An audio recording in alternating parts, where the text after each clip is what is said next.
ആ തബല വർഗീസ് ഇന്നും വന്നിട്ടില്ലേ? ഇല്ല അച്ചോ. എന്താ വരാത്തത്? എന്താന്ന്?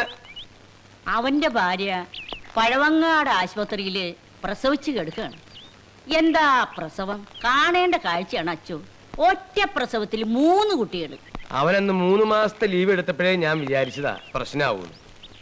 എന്റെ കർത്താവേ, 6 മാസത്തെ ലീവ് അവന് കൊടുക്കാൻ തോന്നിക്കാത്തതിൽ ഞാൻ നിന്നോട് നന്ദി പറയണു. എന്താ? ഒന്നുമില്ല അച്ചോ, ഈശോമിശിഹായ്ക്ക് സ്തുതിയായിരിക്കും. ഇപ്പോഴും ഇപ്പോഴും സ്തുതിയായിരിക്കട്ടെ.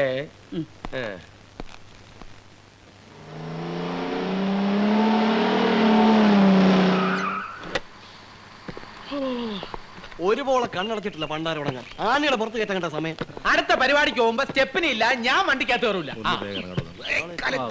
പരിപാടി കഴിഞ്ഞാൽ കാശ് തരാനോ മടി. ഒരു സ്റ്റെപ്പിനെങ്കിലും മേടിച്ച് വെക്കണോ? താനെന്താണ് എന്നോട് ചൂടാവണത്? താൻ പോയി അച്ഛനോട് പറ. താൻ വരട്ടൊന്നും വേണ്ട, ഞാൻ അച്ഛനെ വിറപ്പിക്കും. നോക്കിയോ, ഇത്രയും മണി വിറപ്പിച്ചോ, പക്ഷെ വെറുപ്പിക്കരുത്. ഇയാൾ കൂടെ വാ. വാടാ, നമുക്കൊരു ചായ അടിച്ചിട്ട് ഇങ്ങോട്ട് വരിക. ഇപ്പോഴാണോടോ വരുന്നത്? ഇന്നലെ വണ്ടി പഞ്ചറായിട്ട് വഴി കിടന്നു. പിന്നെ ഇന്ന് രാവിലെ പഞ്ചർ ഒട്ടിച്ചിട്ടാ പോന്നത്. നേരാണോടോ ഇത്? ആറ്റിങ്ങിൽ 1 മണിക്ക് പ്രോഗ്രാം കഴിഞ്ഞാൽ വെളുപ്പിന് ഇവിടെ എത്താം അല്ലടോ? എത്താ വെച്ചോ? പക്ഷേ എത്തിയില്ലല്ലോ. ആ സ്ഥിതിക്ക് ഇവിടെ അറിയിക്കാതെ വേറെ എവിടെയെങ്കിലും പ്രോഗ്രാം പിടിച്ചിരുന്നോ? അയ്യോ, സത്യമായിട്ടില്ലച്ചോ. അച്ഛനറിയാതെ ഞങ്ങൾ പുറം പരിപാടി ഒന്നും പിടിക്കാറില്ല. അച്ഛന് ഞങ്ങളെ വിശ്വാസമില്ലെന്ന് അറിയുന്നതിൽ വിഷമമുണ്ട്. ഇങ്ങനെയാണെങ്കിൽ ഞാൻ ട്രൂപ്പിൽ നിർത്താൻ ചെയ്തേക്കാം. മോനെ, ഈ ട്രൂപ്പില് നിന്നെ മാത്രമേ എനിക്ക് വിശ്വാസക്കുറവുള്ളൂ. പിന്നെയും ഇവനെ മാത്രമേ എനിക്ക് അല്പമെങ്കിലും സംശയമുള്ളൂ. ഉള്ളത് തുറന്നു പറയാലോ, നിങ്ങൾ 2 കുരങ്ങന്മാരും വളരെ നല്ലവരല്ല. പിന്നെ എനിക്ക് അല്പമെങ്കിലും സമാധാനം തരാത്തത് ഇവനാണ്. കാശെടു. 3000-ന് 300 രൂപ കുറവുണ്ടച്ചോ. 300 രൂപ ഓടിപ്പോയാ? കളി തറക്കളിയാന്നും പറഞ്ഞ് 300 രൂപ കുറച്ചാ അവര് തന്നത്. അതെനിക്ക് വിശ്വസിക്കാമോടോ? വിശ്വസിക്കാച്ചോ. തന്നോട് ചോദിച്ചില്ല.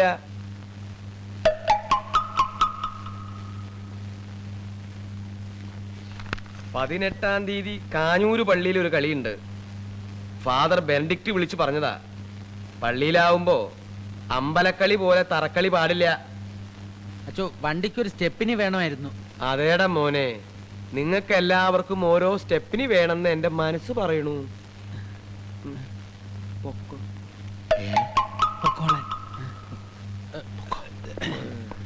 കഴുത്തിന്റെ ഉളുക്കൊക്കെ ഞാൻ ശരിയാക്കി തരാം.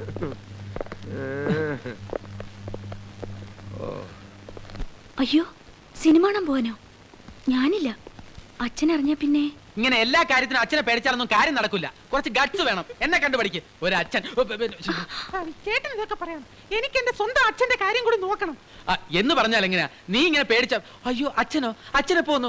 ഞാനിങ്ങനെ നമ്മുടെ പുതിയ പരിപാടിയുടെ റിഹേഴ്സല് ഫീമെയിൽ വോയിസും മെയിൽ വോയിസും കൂടെ ഇങ്ങനെ മാറ്റി ഒരു ചേഞ്ചിന്റെ ആണുങ്ങളുടെ ശബ്ദത്തിലെ അതിങ്ങനെ വളരെ ഇൻട്രസ്റ്റിംഗ് ആയിരിക്കും. ഇന്നത്തെ റിഹേഴ്സൽ വെച്ച് നോക്കുമ്പോ പ്രോഗ്രാം ഗംഭീര വിജയം ആവണം. പിന്നെ അച്ചോ, 17-ാം തീയതി കാസർഗോഡ് പ്രോഗ്രാം കഴിഞ്ഞിട്ട് 18-ാം തീയതി വെള്ളായണിയിൽ ജോയിൻ ചെയ്യാൻ പറ്റുമോ എന്നുള്ളതാണ് എന്റെ. ലത ഇങ്ങോട്ട് വരൂ. ഹലോ ലത, എപ്പോ വന്ന്? ഞാൻ കട്ടിയില്ല. ഞാനൊരു കാര്യം നിങ്ങളോട് പറഞ്ഞ മറ്റുള്ള കുരുത്തം കെട്ട പിള്ളേരോട് പറയോ? ഇല്ലച്ചോ. നിങ്ങളെ 2 പേരെയും ഞാൻ ഇവിടുന്ന് പറഞ്ഞു വിടേണ്ടി വരുമോ? അത് വേണോ? അയ്യോ വേണ്ടച്ചോ.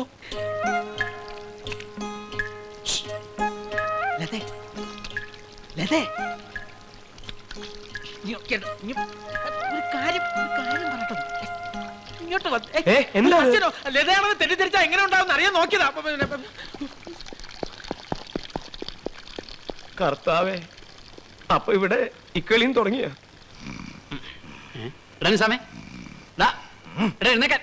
നീ വന്ന് കിടക്കുന്നതിന് മുമ്പ് ഉറങ്ങിയോ? നിനക്കിന്ന് കടയിൽ പോണ്ടേ? ഉച്ച കഴിഞ്ഞിട്ട് പോവാം. വീട്ടിൽ പോയി കിടന്നുറങ്ങിയിട്ട് വരാൻ നേരമൊന്നുമില്ല. ഞാനൊന്ന് കിടക്കട്ടെ. അത് വേണ്ടട്ടാ, എനിക്കൊന്ന് കിടക്കണം. നാളെയും പ്രോഗ്രാം ഉള്ളതാ. കോളേജിൽ പോയിട്ട് ദിവസം എത്രയെന്ന് അറിയാവോ? മതി. നിനക്കെന്ത് നോക്കാനുള്ള? 1 കൊല്ലം കൂടെ കഴിഞ്ഞ് വക്കീലിന്റെ കോട്ടുവിട്ട് കോടതിയിൽ പോയി 2 വാചകം അടിച്ച നിനക്ക് സുഖമായിട്ട് ജീവിക്കാം. നമ്മുടെ കാര്യം അതാണ്. അതെ അതെ, വല്ലതും പഠിച്ചിട്ട് വേണ്ടേ പാസ്സാകാൻ.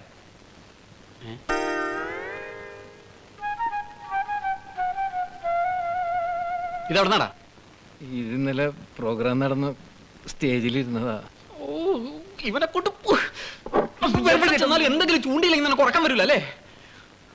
എന്നാണ് അവൻ നാറാൻ പോകുന്നത് ആർക്കറിയാം. ഉണ്ണിങ്ങോട്ട് വന്നിട്ട് അവിടെ പാടാ. പാവം, അവൻ കിട്ടിയ കാശ് വീട്ടിലെത്തിക്കാൻ പോയതാ.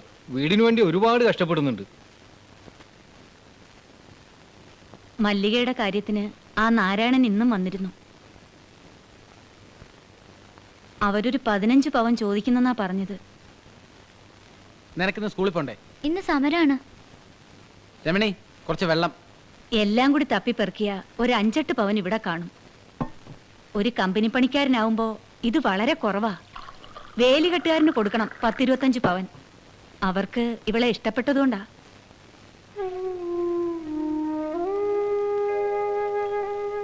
നിനക്ക് നിന്റെ തറക്കണ്ടോ അച്ഛനോട് കുറച്ച് രൂപ ചോദിച്ചൂടെ?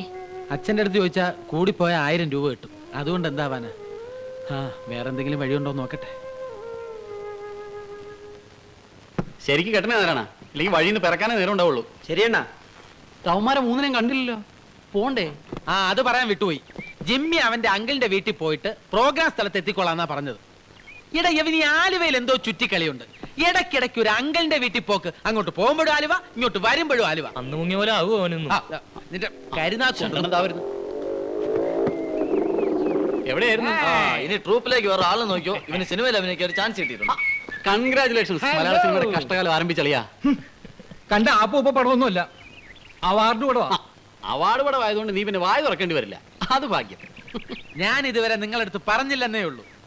എനിക്കും ഒരു പടം കിട്ടി. ആരുടെ പടം? IV ശശിയുടെ. ശശി സാറിന് പടവും എങ്ങനെ ഒത്തടാ? ഞാനിന്ന് വെട്ടിയെടുത്തതാ. പുള്ളിക്കാരൻ ചിരിച്ചുകൊണ്ടിരിക്കുന്ന ഒരു പടം.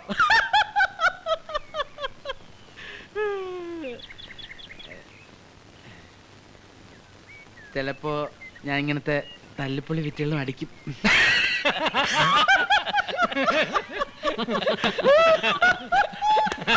ഹലോ, ഇനി വന്നേ.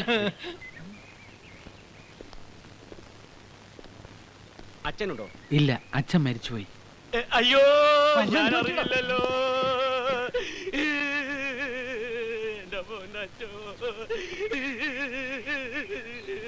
എല്ലാരും നേരിട്ട് അറിയിക്കാൻ പറ്റിയില്ല, പത്രത്തിൽ കൊടുത്തിരുന്നു. നിങ്ങൾ എന്തിനാ കരയുന്നത്? ഫാദർ തറക്കണ്ട മരിച്ചു എന്ന് അറിഞ്ഞിട്ട് സഹിക്കാൻ കഴിയുന്നില്ല. കഴിഞ്ഞ ആഴ്ചയും ഞങ്ങൾ കണ്ടതാ. ഫാദർ തറക്കണ്ട മരിച്ചിട്ടില്ല, എന്റെ അച്ഛനാ മരിച്ചത്.